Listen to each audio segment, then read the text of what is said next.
Hello, welcome back to the revival of Refute This, a 1v1 debate show, divisive debate show, I think is what I was going for there, between myself and, of course, Yiska from wherever you find his work, from the internet. Yeah. I suppose I always say from Winston's Lab, but you don't actually work with Winston's Lab, do you?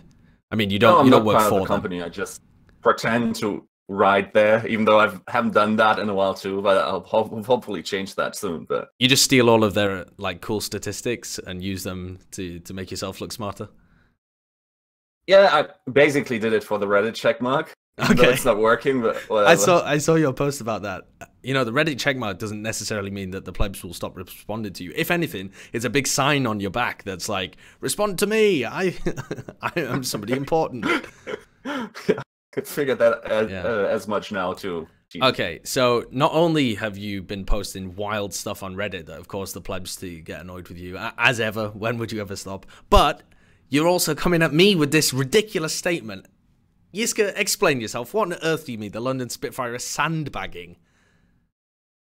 So, once again, I find myself in a situation where I need to defend a seemingly outrageous assertion, which is mainly because your ridiculous assertions completely bomb out every week. Like last time you said Fusion was going to be the best, like the team that is... Whoa. If you're going to start with the ad hominem attacks on my prior arguments that have nothing to do with this, then you first have to allow me to explain myself. I said coming into Stage 2 that Fusion and Outlaws were the teams to beat. Did they get beaten? Yes. Are the teams that beat them now doing well? Yes.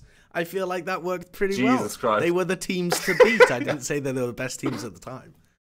Beat by Florida or the... They never got beaten by Florida, you know. That was it was tight, but the Houston Outlaws, they pulled through. Anyway.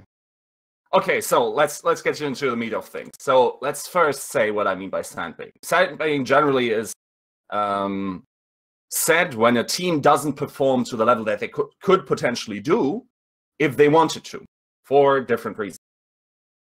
Can we agree on that definition? So they are not playing to their fullest ability in order to win. My definition of sandbagging comes from like team sandbagging, right? So when I think of sandbagging, it's some team that's like way good or has the potential to be way good that deliberately goes to a lower division of skill and just like shits on people for fun. They're just like they're deliberately playing in the lowest possible. Say like I'll try and use a sports example, even though I know nothing about sports. It'd be like if Manchester City just decided to play in Sunday leagues and like decided to destroy everyone. In my head, that's what I think of when I think of sandbagging. But I'll accept your premise in some sense that what you're trying to get at through this is like they could be way better, but they're deliberately playing lower down.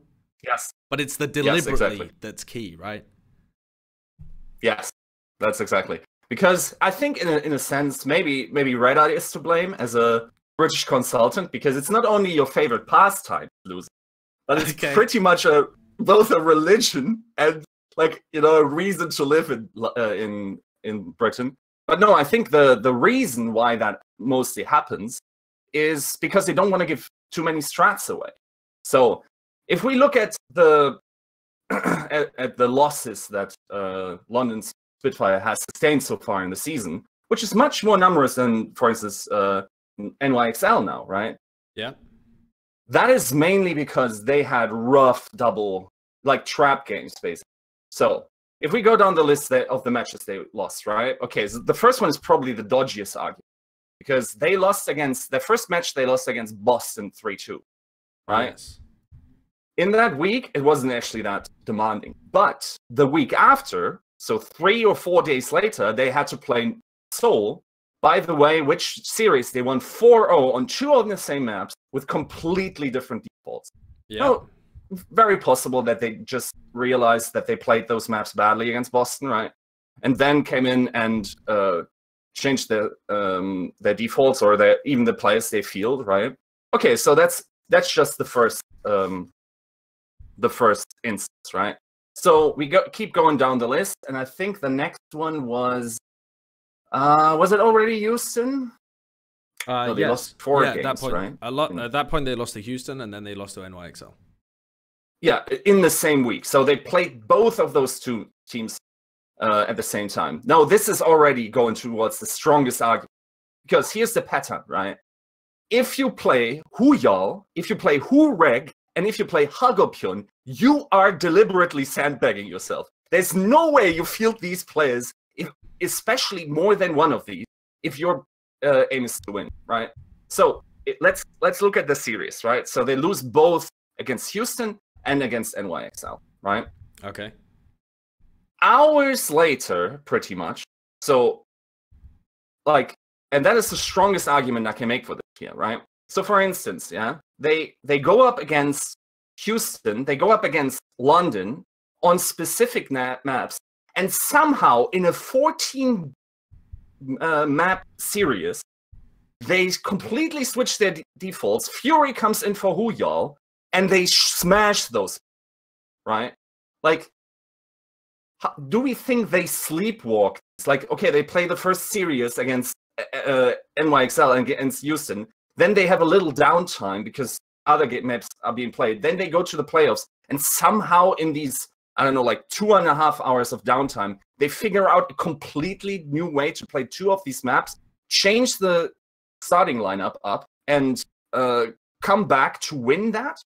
I don't think that's likely. So they first, if I look at my notes right, so every loss from them came from after a big game.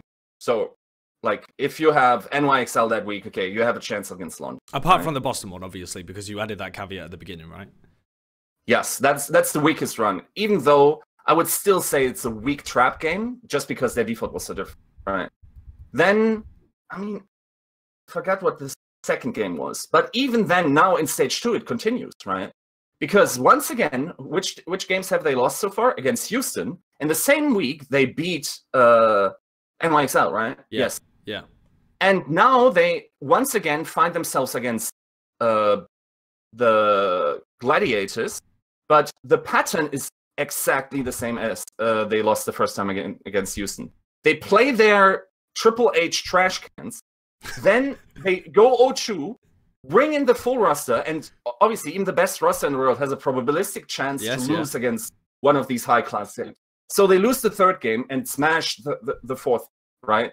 If they actually played their first roster, that is always a competitive series, and I don't think anyone is realistically arguing that London is a worse team right now, even with Fissure, than LA Gladiators, right? So there has to be some reason. The starting lineup, just to be clear, of Nuss, of Bedosin, and these are the biggest crimes, by the way. I don't care as much about Closer coming in. I think he's mechanically generally better than Nuss, but Nuss seems to be the better strategical provider, and I don't know as much about the intangibles. And I assume as well that Nuss has been brought in recently because he can play the Ana better than Closer can, because Closer is the Lucio, right? So if you want to run Ana Zen, it's Nuss Bedosian. So yeah, I would agree with you that I don't. In my counterpoint, I would be quite happy to give up the fact that we're not talking about Closer over Nuss in this particular point of view. It's okay. It's about so the other guys. So let's go about these 3 players. Let's make it about them, right? So let's start with the prop of these Triple H, I call them. It's not really true for Huyal, even though it starts with a phonetic, if you want, right? Okay. Like, it's basically like they're trying to make the owl call, like hoo hoo ha, like it's fucking ridiculous. There's no other pattern that makes sense for feeling these players. So, okay, the least egregious, I think, of these 3, Huyal. Now, he definitely has lost some level of play. I actually heard you say that on that High Noon podcast. No, I absolutely agree with that as well. I think that he is much worse in this meta than he was in the previous one. But I also think that he was god tier in the previous one and is pretty serviceable in this one. How do you think Fury is? I think Fury's more aggressive than he is. I think he works pretty well with gesture. I think that he occasionally overextends and is punished, but is on the whole one of the better off tanks in the league. I don't know whether I quite agree. I think Bren is the one that he's always bigging up Fury as the best. I think Fury's really good. I think he might be in maybe in the top 3 as number 3. Yeah, something like that. Yeah, I would agree. Meko surely is in there. Yes, I would put Meko ahead of him. I think. Yeah. In terms of So general, the next one then in that line. So we agree like that Fury is a better individual player, even though okay, these arguments are obviously in some way not as fruitful because we don't know how they work as a team. I would argue they also work less well as the standard lineup because they are like the majority of games that they have played is with the standard 6 lineup, and they also smash. They have like a 75% win rate with that roster when they field that. Yes. 75%, by the way, of maps is practically unbeatable if you do the math in best of 5 map. Yeah, like yeah. if you do the math, so for instance, Flash back in the day had a 71% win rate of maps, and in best of 5 that basically makes you almost invincible mathematically, right? People can look it up. Anyway, so let's continue. So the next one is Hagopion. How do you think he matches up against Bedos? I think Hagopion as an individual on Zenyatta is weaker than Bedosian, and for sure it's a really important role right now. As far as I'm aware, in terms of like the internals of the team, they talk about wanting to field Hagopion because he is either a better caller or sets up fights better and tends to have more passive positioning, but that passive positioning ends up actually being exploited by a lot of the counter dive teams, people like Houston. He gets caught out quite a lot because he sits at the back kind of alone while the rest of his team goes in, whereas Bedosian tends to take a more aggressive position, I think. But yeah, I would say on an individual level, weaker as well. So, okay, the one argument that was for me that they brought him in was like the Sombra, even though now Bedosian even has proven to also have a pretty sick Sombra. So, like, especially if we're talking about the future, not as much about stage 1, I think that there's less and less arguments in order to play Hagopion, even though, yes, especially with the supports players, and especially if someone like Zenyatta, maybe you have target calling on Zenyatta in some way.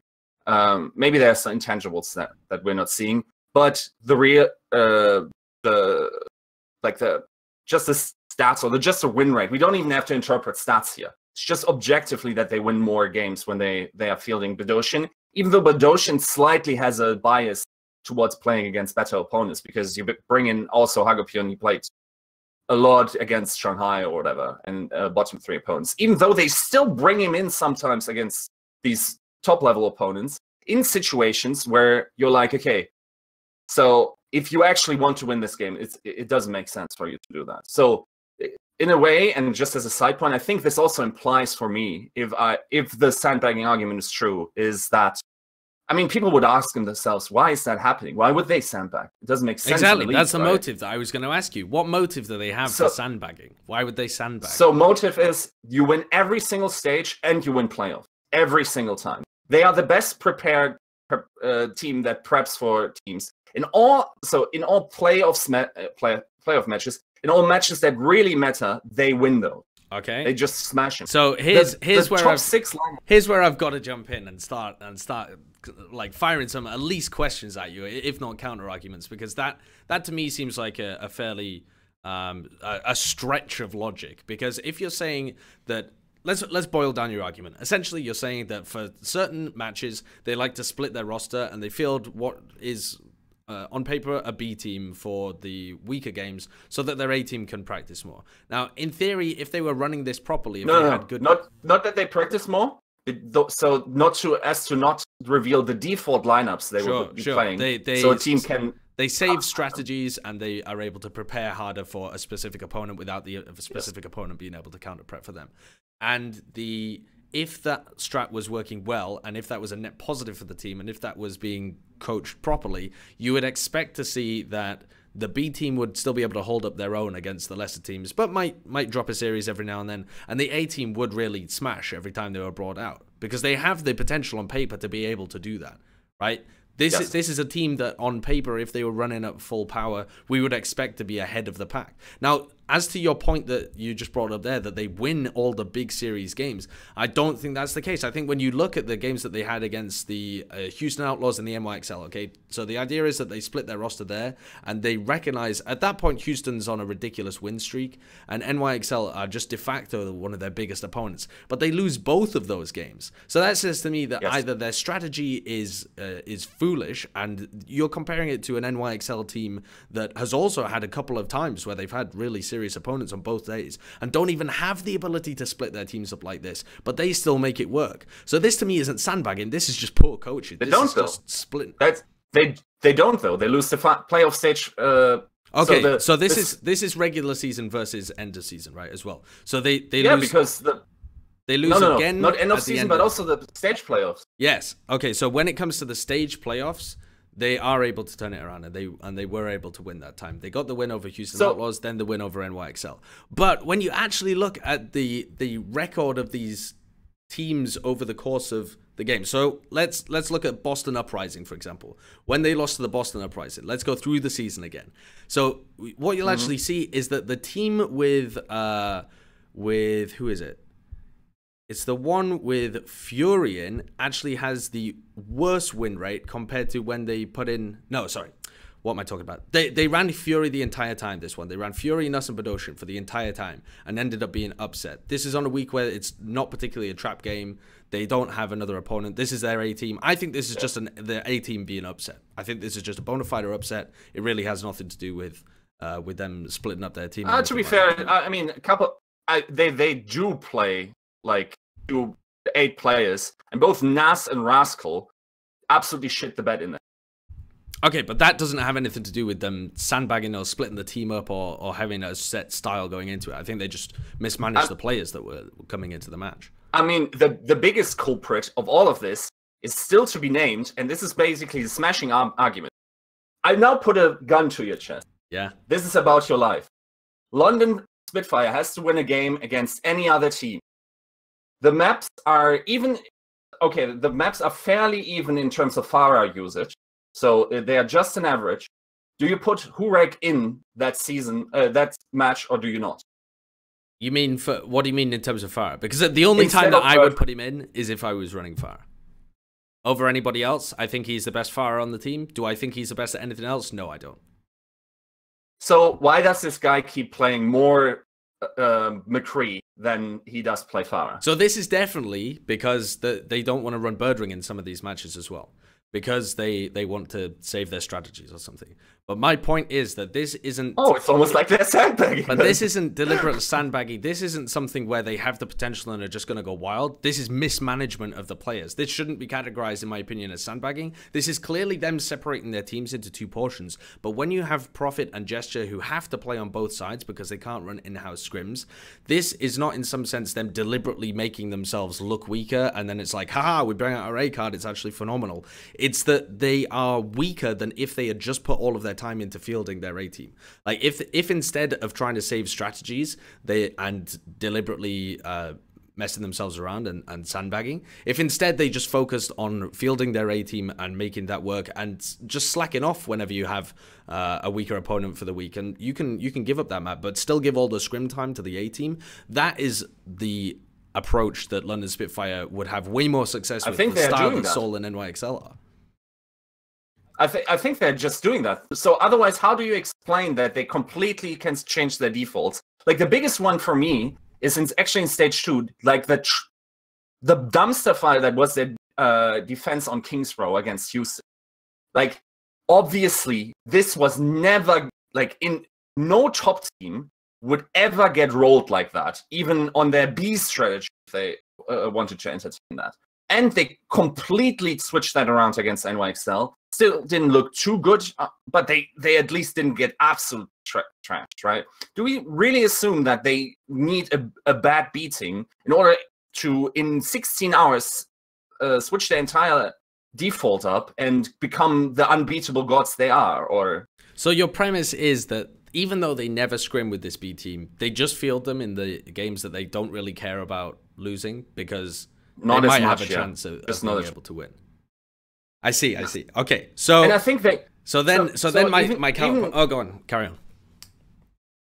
So there's also a possibility that they do scrim and they don't necessarily need to field Gesture and Profit in these scrims, right? Like okay, this is obviously you probably know more about this, but there's a definitive possibility that they just have outside people coming in scrims all the time, and that's actually what is reported all the time about Korean scrims, that Western teams were playing plays they had never heard of and just were playing against these lineups.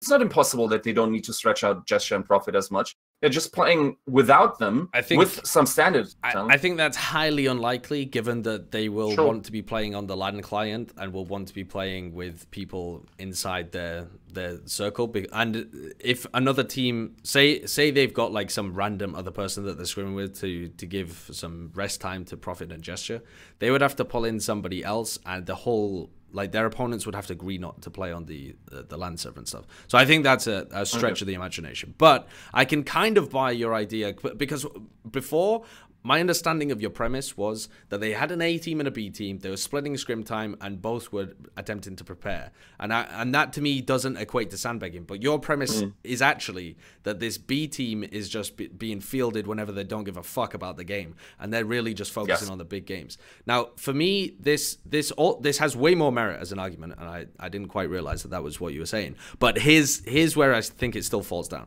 Let's rewind the clock. We'll go back to when they actually beat the Seoul Dynasty. This is when London Spitfire really started getting going. We realized that they were a top contending team, and the lineup that they fielded was like half and half their B team. It was Wuhyal and Hagupyeon for the majority of the series.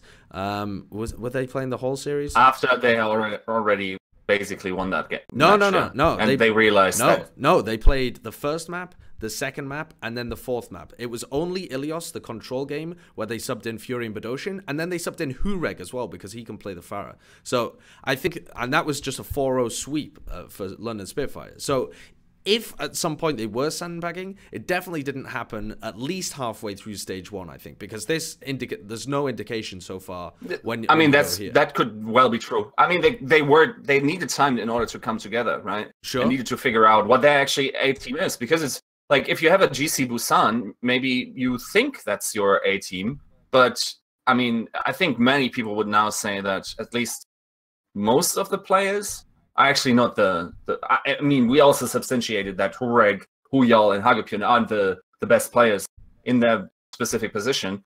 And here, even though Call 4 doesn't make sense anymore, I think they are already reassembled and keep this thing switching around. So the only constant, and that's the smallest unit of success in Overwatch right now, is the main tank and the tracer player being together all the time. And I think a lot of teams are currently building around this. But yeah, the other counterpoints are, when you look at the Houston Outlaws game, they begin with the same kind of roster. Which one? The first one? Yeah, the first one. Okay, so they begin with the same kind of roster that had come up against Seoul. So again, I don't think that the sandbagging element had begun to come in, if indeed it was true. I mean, and they begin with that. They lose the first 2 games. They sub in Fury for the second one. So they lose the first one with Wuhyal and with Hagupyeon, but with Birdring and Profit. They sub in Fury. They lose the next game as well. At that point, they get Badoshin in. So now they've just got a full kind of what you would consider their A team. But you're not 100% gonna win that game every time, as you were saying. It was Oasis. They end up losing it, and then they sub in Wuhyal again. So again, they continue to mix things up. It's not like they continue with their A team. They actually mixing and matching, searching for success. This isn't a case of them not giving a shit about the game. This is a case of them struggling. No, they didn't give a shit about Houston. Please look at Dorado against NYXL. Wait, no, the second. Was it the second time around? See, because the first time around, when you look at the NYXL London game that happened in the regular season, you see that they began with Wuhyal. He's the only member of the Triple H. Okay, so your argument is that they... Yes, so your argument is that they fielded Huyal on Dorado, right? Yeah. Like, they brought him in for the last, right? Yes, yeah. So at that point, it doesn't matter anymore. You already lost the series. So you might as well not play your A strategy, which you conveniently play. Wait, how many hours later? 3? Oh yeah, almost, let's say.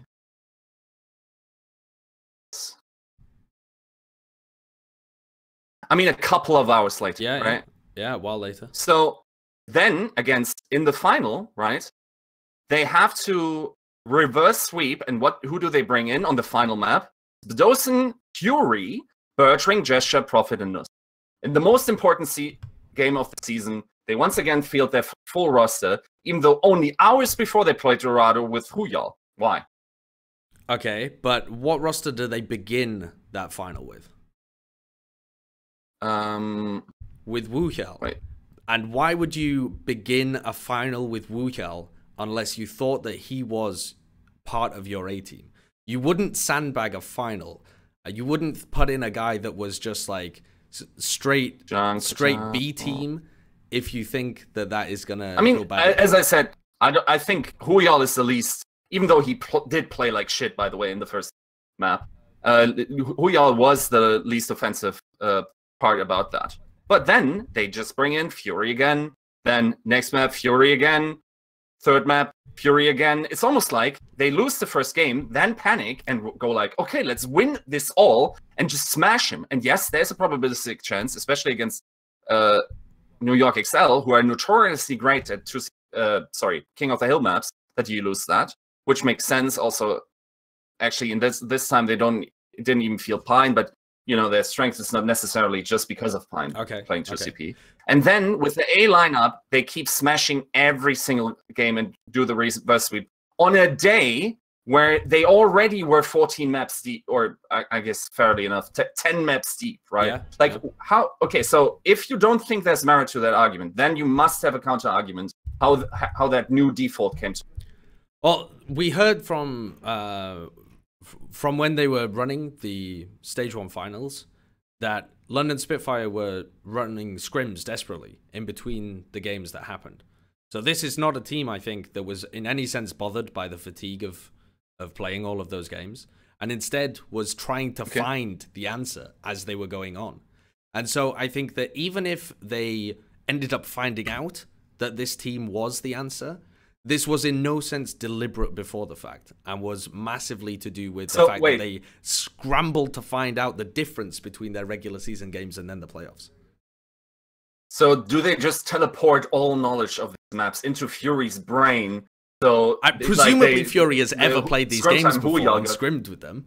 This isn't like he's never played. They split it almost 50-50 throughout the regular season.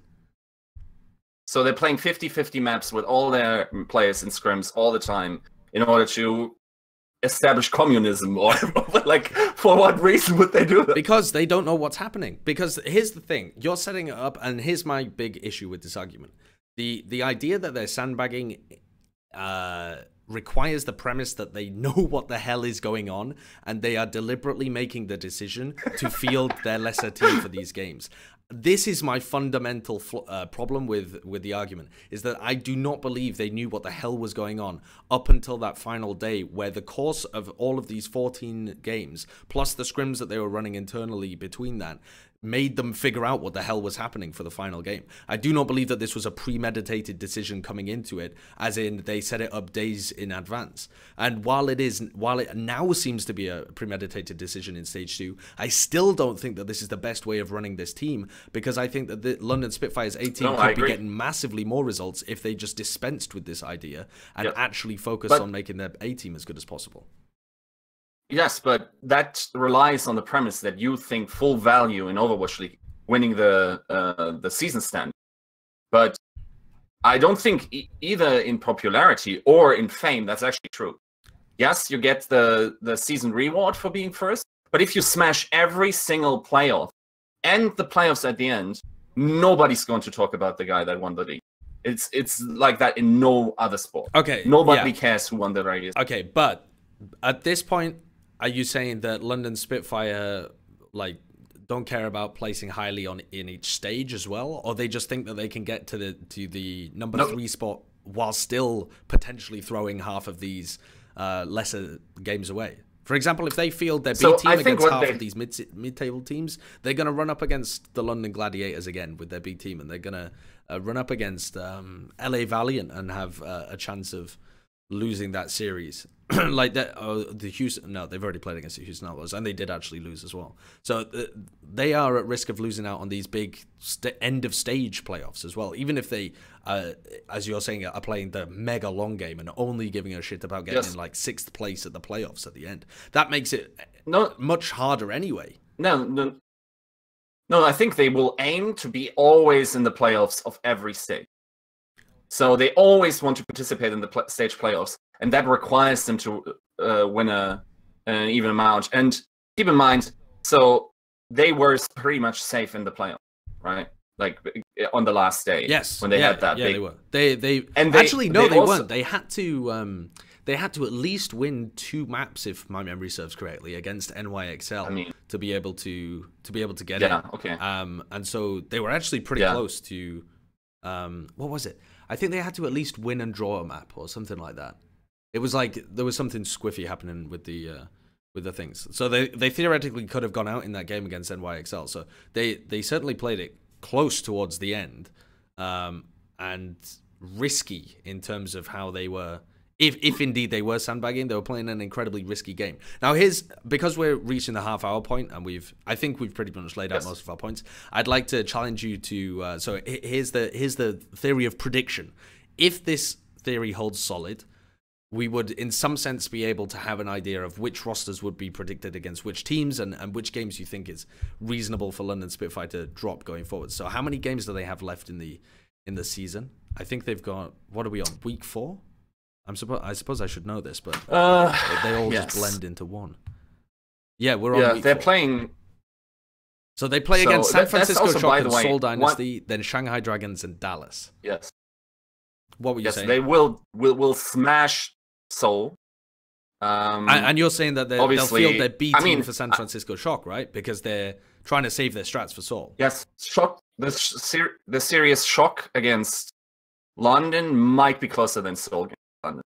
Okay, so you're expecting San Francisco Shock game to be them fielding a weaker team and just kind of skilling their way through it, and then let me actually look at the maps, because that's obviously if you just have 4 different maps, that doesn't matter as much, right? But sure. But here's my I think they have 2 maps overlapping, and this I think comes to the heart of my issue with this as well. Is that teams like Seoul Dynasty and teams like NYXL are just fielding a kind of a core of rosters and swapping maybe 1 or 2 out based on playstyle rather than based on skill difference, and they're not trying to save strats, and they're still doing incredibly well. Everyone knows how NYXL play. They do have the ability to change up their style, as does Seoul, but the fact that they spend so much time working on their A team seems to make them better. Like, I do not expect that game against Seoul to be a straight demolition.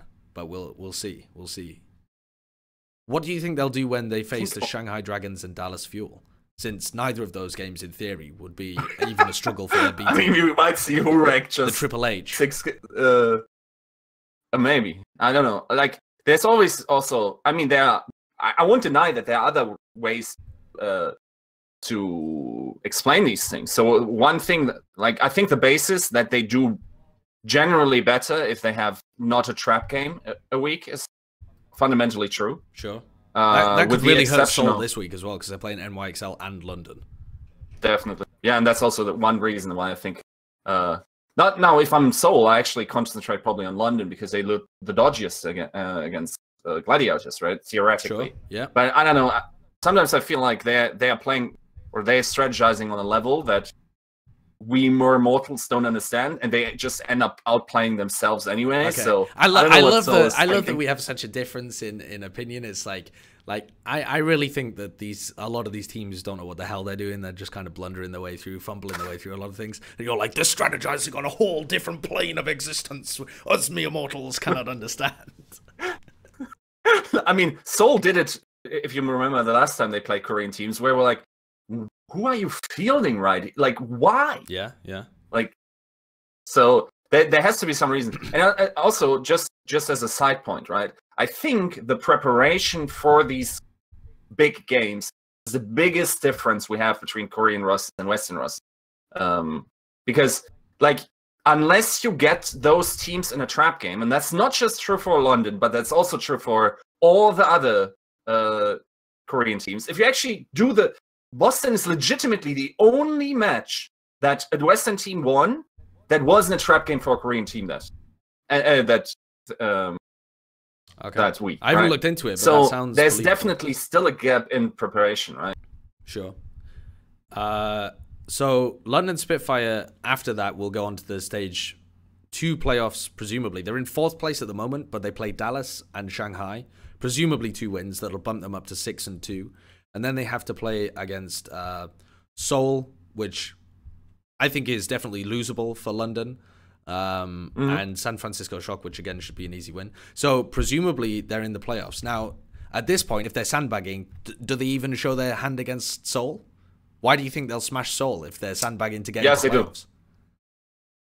So because I mean that is a week in between, so a lot can change in a week.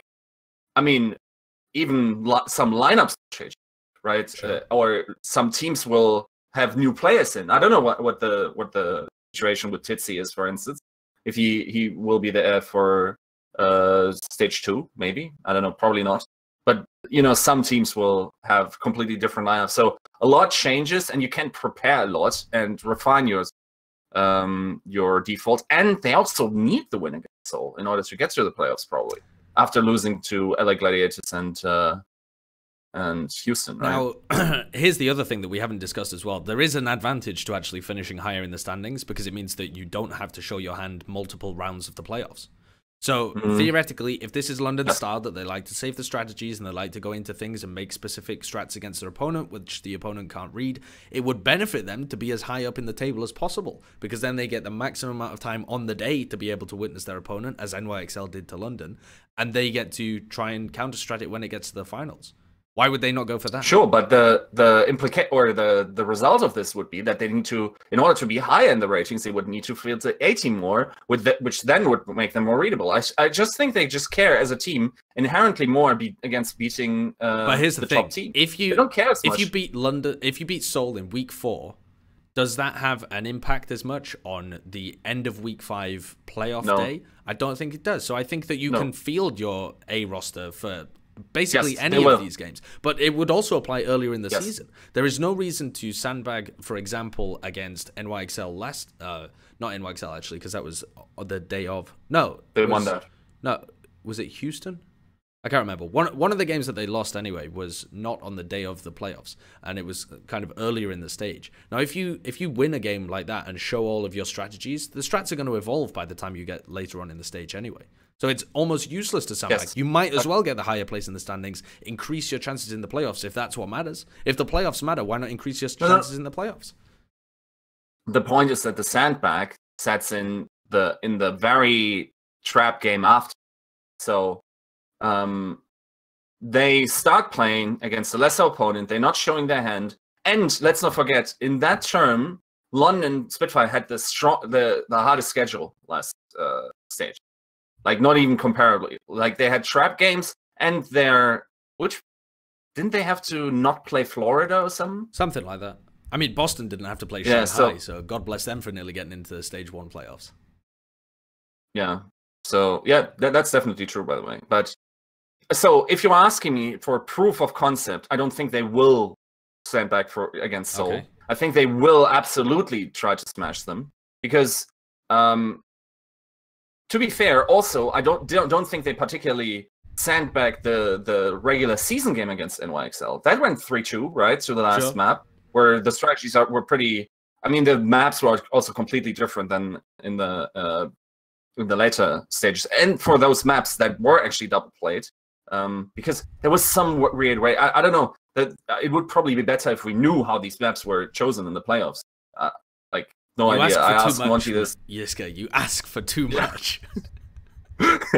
So, I don't know. But in general, I would say, so just as a proof of concept, they will smash Seoul or play their A team at the very least, because there's still, among these top teams, there's a probabilistic chance they will lose. But yeah, they will play their A games against Seoul. They will get to stage playoffs, and they will win stage playoffs. Okay. And this is assuming that they play against similar teams that they play against again. So you're saying that even if they smash Seoul, they'll turn around a week later and still be able to smash Seoul again. The fact that they haven't sandbagged that game. Isn't it true? Is it a week late? Oh yeah, it's actually a week later, right? Yeah. So if there was ever a game to sandbag, this is the one to sandbag, right? You might as well just get your wins over Dallas and Shanghai. This could come back and bite you. This is Saturday. I mean, that's a full week. The Boston thing was 4 days, I think. Okay. So okay. It was like they had the last day. They had the Saturday game, and then they had the Thursday game. I mean, not that it makes a huge difference. I definitely think they should have won that Boston game, but we also didn't know that Boston was such a strong team at that point, right? Okay. Like that was basically when we started thinking of them as pretty good, actually. Do you think right? there's a game today, NYXL against Seoul Dynasty? Do you think that the results of this game would in any sense shape how you feel about the playoffs? If one team just looks incredible, if Seoul just look incredible, do you start to get worried about London? Or is London's peak so good, and the fact that they've just kind of been dicking around until now, do you just have unshakable London's peak faith? is the highest of all the teams. So the thing is, I think to an extent, all of the Korean teams employ that.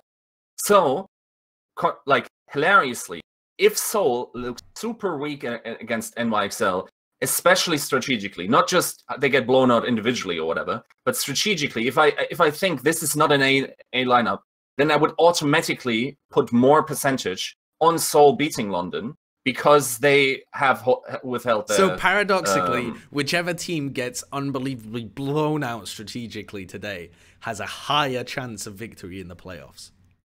Because the assumption is that they know the coaching staff in the know game what after, they're doing and are going to be able to adapt. Yes, in the game. Yes, sorry, the game. I mean, it depends on the level of idiocy, but yeah. Okay. Like if I see so if I do see, for instance, who's a good test? If I see Guido starting DPS, yeah, I definitely think that. Okay, yeah, I see what you mean there. Or if you just see them playing some hyper-aggressive mode that they're just throwing themselves in, which is, well, actually, that's a little bit like Seoul at the moment. But say if you just saw, I'm also not saying full-time Junkrat or something, you'd be like, okay, they're doing something weird for this game, testing it out, and going for the end. I'm getting notifications. I'm not saying this. Sorry, I'm not saying that this is at all rational to do. I would treat every single game as if it was equal, right? And my ego would definitely be more hurt by losing against your old teammate Fischer than it would be in a one of the big matches. But I think generally, like, Koreans just really like to beat other big Koreans. Okay. Because in theory, here's why it makes no sense as well. Because in theory, if you were going to sandbag, you would sandbag the best teams. You would take those easy wins every day of the week, and you would sandbag against the best teams so they can't get direct data on how their style matches into yours. And when you go into the end of season playoffs, that's when you smash these big teams. Like, that would be no, you try to actually select for that. You try to give them losses so they don't show up in the playoffs. Okay, maybe, but for teams like NYXL, you being able to beat them once is very unlikely to actually knock them out of the playoffs, especially if it's towards the end of the season and you're directly showing how your styles match up. I mean, no.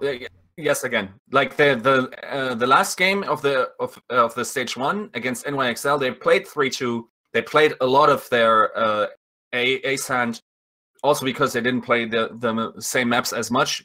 They played some, to be fair, but I don't think they were sandbagging for that. Sure, it's just that these teams are so closely matched that, like, why? And that's also why I think it is irrational, because NYXL were definitely in the playoffs there. There was nothing that London could do to actually knock them out of the playoffs if they won. So it was about securing their place in the playoffs, and at that point, fair enough, go sandbag it up. But I think it's really interesting either way, just to talk about it, because it also belies the lack of understanding that we all have about what the coaches do, and the fact that there is so little transparency on what the hell these guys are doing. For example, I thought it was Bishop making a lot of these calls on splitting up the team and doing this kind of stuff. Yes. And he leaves, and they're doing the exact same stuff. So whether or not this has just become habit for them now, or whether it was one of the GC Busan coaches that decided that GC Busan would now be left on the bench the whole time and not get as much scrim time, who knows what's going on there. Yeah, I was like, ding dong, the witch is dead. Like, finally, we're going to only see the top lineup, like all the A team, all the time. Nope. Apparently, that is not what's happening. Yes. So we will watch with much anticipation. But I must now go and prepare for, in fact, the Seoul NYXL game, and we'll see whether any of the teams decide to sandbag. All right.